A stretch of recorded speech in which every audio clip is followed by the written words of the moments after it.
may nagtipunan kami. Kilala niyo si Bobet?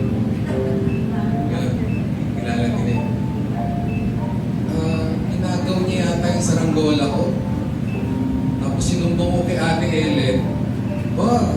Nilusob siya ni Ate Ellen, lalaki yun, matangkad yun si Bobet eh. Talagang inaway niya.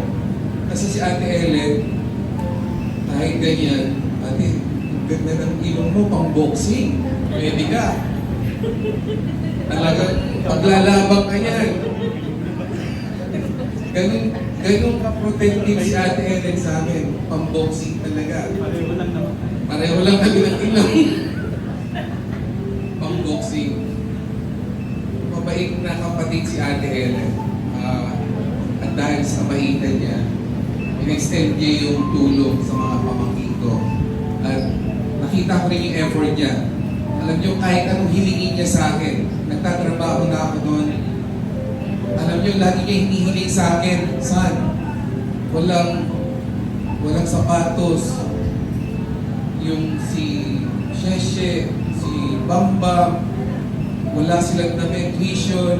Laging yun yung hinihingi niya. So ako bigay ng bigay. Walang problema sa akin eh. Basta si Ate Ellen na humiling.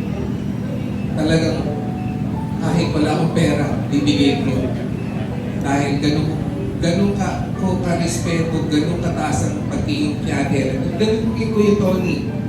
Si Kuya Tony, alam po natin, by profession driver siya ng jeepney. Hindi po namin dinidisrespect si Kuya Tony, mataas ang tingin namin kay Kuya Tony bilang kapatid. Kaya, ganun na lang po ang pagmamahal namin sa aming kapatid. Sa buhay nga ni Ate Ellen, alam niyo, hindi pa rin ako umiiyak eh, dahil gusto kong namnamin sa alaala ko na buhay pa si Ate Ellen. Yun ang problema ko. Ayokong isipin patay na siya.